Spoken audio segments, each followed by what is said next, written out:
es-tu? Qui êtes-vous? Je vous pose la question à vous qui travaillez, qui êtes dans un milieu de travail qui est non chrétien et qui êtes chrétien. Est-ce que vous êtes la même personne au travail qu'à la maison? Êtes-vous la même personne au travail qu'à l'église? C'est ce qu'on va penser, on va regarder aujourd'hui. Parce que vous savez, aujourd'hui, dans la société dans laquelle on vit, il y a beaucoup de pression de se compromettre, dépendamment du milieu de travail dans lequel on est. Or, qu'est-ce que la Bible nous dit? La Bible nous dit de marcher dans l'authenticité et l'intégrité. Et en tant que chrétiens, nous devons nous appliquer à cela. Nous devons mettre la parole de Dieu en pratique. Et c'est un défi de mettre la parole de Dieu en pratique au quotidien. La Bible nous dit dans Jacques 1, au verset 22, « Mettez en pratique la parole et ne vous bornez pas à l'écouter en vous trompant vous-même par des faux raisonnements. » Parce que c'est vrai que vous pouvez être une personne qui, quand vous êtes au travail, vous êtes différent, soit parce que vous avez encore un désir de marcher un pied dedans, un pied dehors, vous voulez profiter des bienfaits d'être incognito au travail, ou est-ce que les autres n'ont pas des valeurs chrétiennes, donc ne vont pas s'attendre à ce que vous pouvez vous démontrer ces valeurs, ou encore tout simplement parce que vous compromettez.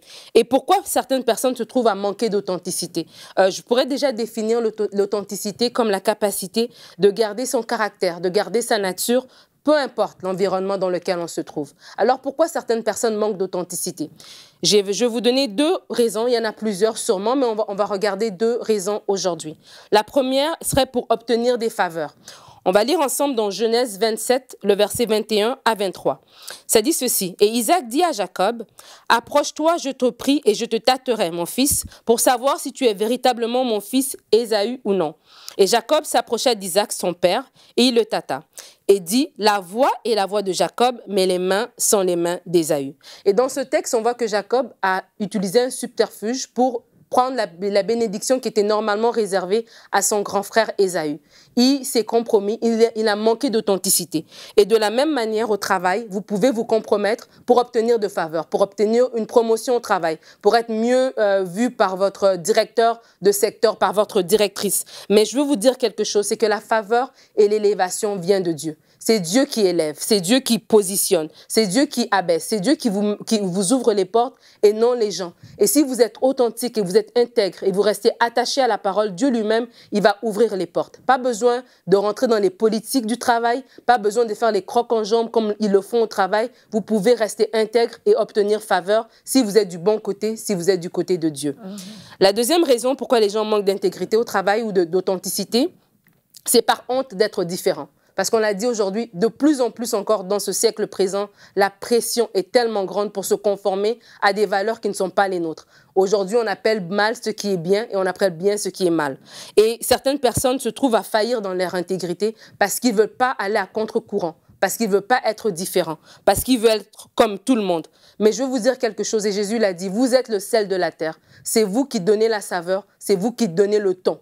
Et si vous êtes authentique, même les gens qui vous rejettent, ils finiront par revenir vers vous parce qu'ils savent que vous n'êtes pas un caméléon. Même les gens du monde le reconnaissent. Ils savent reconnaître quand quelqu'un est vrai. Ils savent savoir que non, vous êtes une personne vraie.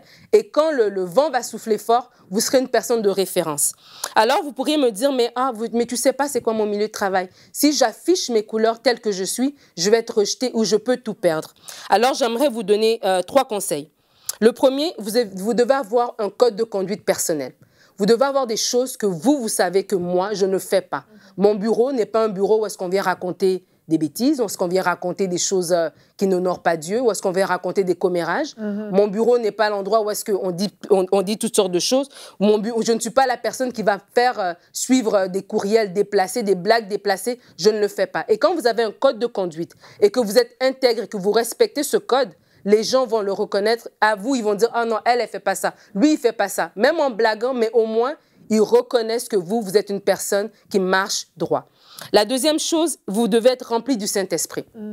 Parce que la pression, elle est grande. Et en tant qu'humain, on peut faiblir. Mais c'est le Saint-Esprit qui va vous donner cette sagesse et ce front d'airain pour résister justement aux attaques continues. Parce que quand on va au travail, c'est du lundi au vendredi. C'est année après année, c'est 10 ans de service, 15 ans de service. À la longue, ça peut devenir épuisant si vous êtes tout le temps harcelé. Donc, ça vous prend d'avoir le Saint-Esprit en vous. Ça vous prend d'avoir l'esprit de sagesse.